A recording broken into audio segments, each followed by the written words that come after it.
नमस्कार दोस्तों, खड़ाखड़ न्यूज में आपका स्वागत है। मैं हूं आपका दोस्त बिमलेश। गुजरात इलेक्शन 2022 गुजरात में पहले चरण के लिए 89 सीटों पर वोटिंग आज 788 उम्मीदवार मैदान में। 10 बड़ी बातें। 1 दिसंबर को पहले चरण के लिए वोट डाले जाएंगे। इन सीटों पर मतदान के ठीक एक दिन पहले मुख्य चुनाव आयुक्त राजीव कुमार ने कहा कि प्रदेश में फाइन एंड फेयर इलेक्शन कराने के लिए प्रतिबद्ध हैं। उन्होंने वोटर से अपील करते हुए कहा है कि राज्य की जनता अपने घर से बाहर निकले और राज्य की खुशहाली के लिए मतदान केंद्रों में जाकर मतदान करे।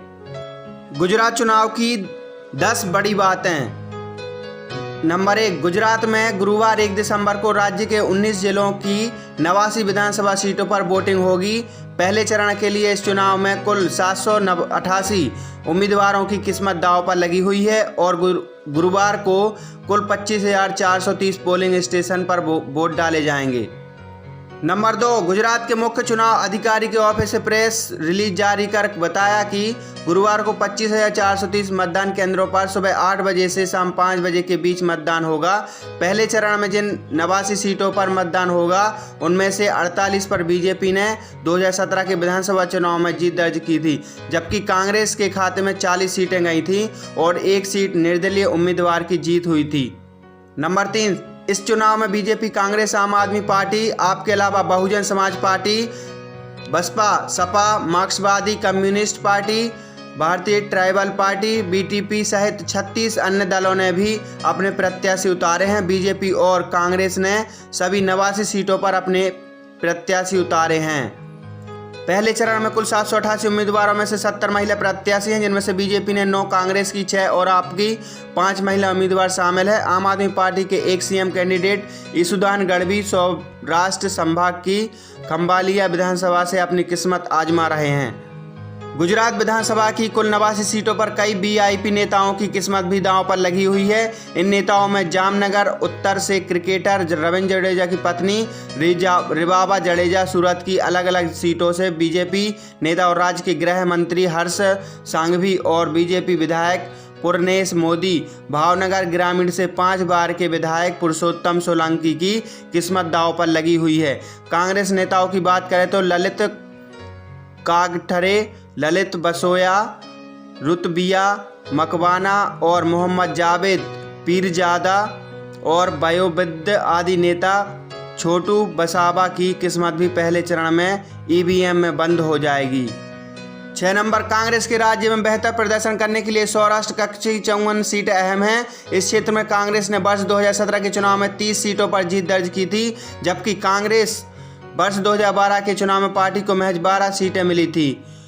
वही बीजेपी को पिछले चुनाव में महज 23 सीटें मिली थी, जबकि वर्ष 2012 के चुनाव में उसने 35 सीटों पर जीत दर्ज की थी। नंबर 7, दक्षिण गुजरात में सूरत को लंबे समय से बीजेपी का गढ़ माना जाता है। सूरत जिले की 12 सीटों पर लंबे समय से बीजेपी का कब्जा है। हालांकि इस बार उसे विपक्षी दल कांग्रेस और आम आदमी पार्टी से कड़ी चुनौती मिल रही है। नंबर 8, दक्षिण गुजरात बीजेपी की सबसे मजबूत पकड़ वाला इलाका माना जाता है। हालांकि 2017 के चुनाव पर नजर डालें तो कांग्रेस ने दक्षिण गुजरात में बेहतर प्रदर्शन किया था और वर्ष 2012 में 6 सीटों के मुकाबले वर्ष 2017 में 10 सीटों पर जीत दर्ज की थी। वही बीजेपी को 25 सीटें मिली थीं, जबकि 2012 के चुनाव में इसने 28 सीटों पर अपने नाम की थी।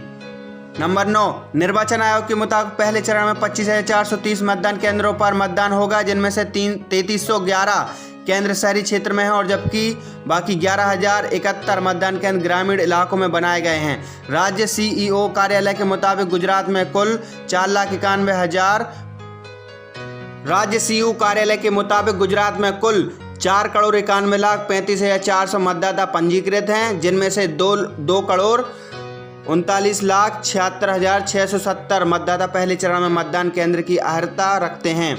इनमें से 5.7 लाख मतदाताओं की उम्र 18 से 19 के बीच है, जबकि 4,945 मतदाता ऐसे हैं जिनकी उम्र 99 साल से अधिक है।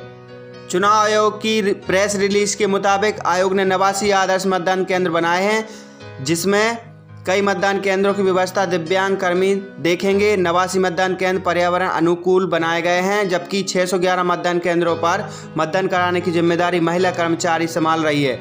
आयोग ने यह भी बताया कि राज्य में 18 ऐसे भी मतदान केंद्र हैं जिसकी जिम्मेदारी युवाओं के हवाले होगी। तो दोस्तों, ये थी गुजरात चुनाव से संबंधित महत्वपूर्ण जानकारी। अच्छी लगी हो तो चैनल को सब्सक्राइब करें और अपने दोस्तों के साथ शेयर करें। धन्यवाद।